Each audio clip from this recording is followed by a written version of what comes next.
And at that time I was, shall we say, I've always been interested in the unseen. So the world of the jinn and the world of the angels and the unseen aspects of this universe. Allah subhanahu wa ta'ala says that there are 7 heavens and 7 earths. Now, while for some of us it's a belief without much of a reality, if that makes sense, there are some scientists out there who see it as more of a reality rather than a belief. So if you tell them Islam says this, they don't care. They say, we have a theory that there's multiple verses. That's what they say. But at that time, I was more on that side. I understood that there was other things and other worlds, potentially. And I was very interested in time travel. Who wants to travel through time? If you don't, something wrong with you. It's the only legit gambling for a Muslim to do. Because it's not gambling. You know what the numbers are going to be on the lottery, right? So it's a joke, that. Okay. So I wanted to time travel.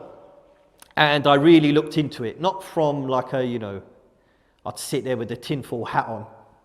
But it was like I was looking at real scientific theories that could potentially lead to time travel. And at that time, I spent quite a while with it. I came to the conclusion that it's not possible. But there was one anomalous piece of information that sort of was like niggling at me. And that was people who, by the way, don't take that word out of context.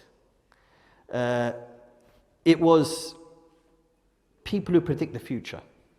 There was a man called Nostradamus. Anyone heard of him? He was a man who wrote a book. And he wrote loads of things, but he wrote a book and he talked about events in the future. Now, my conclusion with him was that it was educated guessing. And then I looked at the biblical prophecies.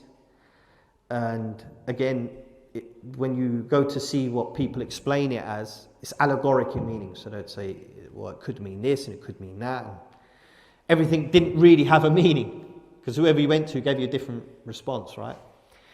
And then this brother Amr, he told me about the Prophet Muhammad sallallahu alaihi wasallam. And one of the hadith is from a long hadith called Hadith of Jibril. Does anyone know it? It's a famous hadith, very long hadith. One of the longer hadith, should I say. In this hadith, I'll just take a portion of it out.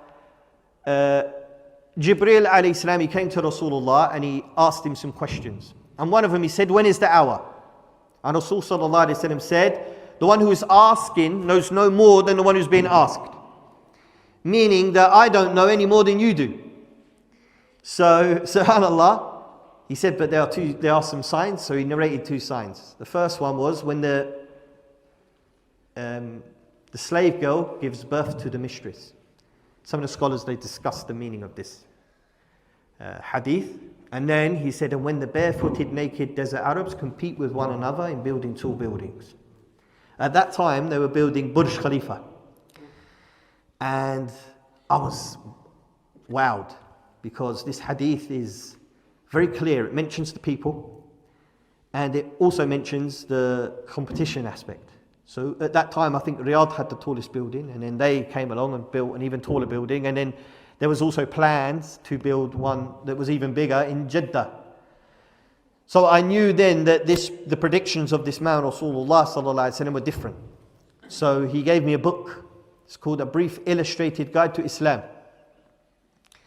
And anyone know that book? It's a very small little pamphlet that talks about different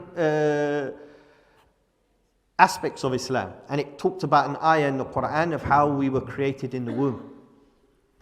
And it says that we were created from alaq. And it gives 3 meanings. Clotted piece of blood, something suspended.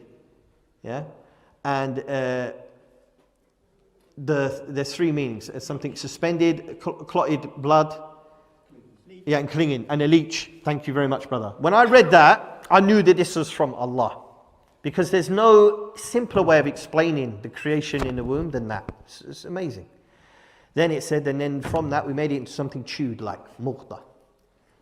Or mudgha, excuse me. And then when you look at the teeth at the back who are thick and the pictures were amazing. I was like, this is from Allah.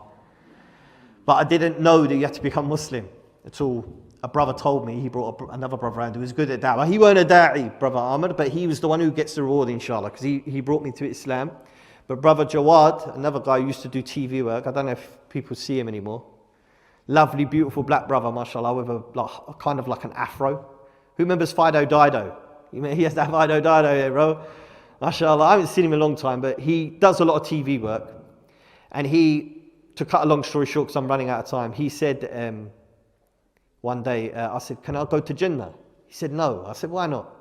He said, because you ain't Muslim. I said, well, how do I be a Muslim then? You got to tell me, bro. And he's like, listen, he goes, it's got to be in your heart and in your tongue, on your tongue and in your actions. So he said, you've got to say, Ashhadu wa la ilaha illallah wa ashhadu anna Muhammadan Rasulullah. And I said it. It's like, yeah, cool.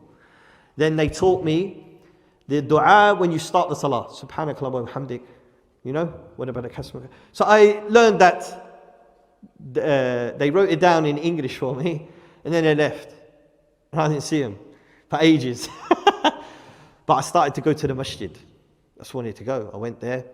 And the first time I prayed in the masjid, it was as if I was praying in front of Allah, and it was an amazing moment.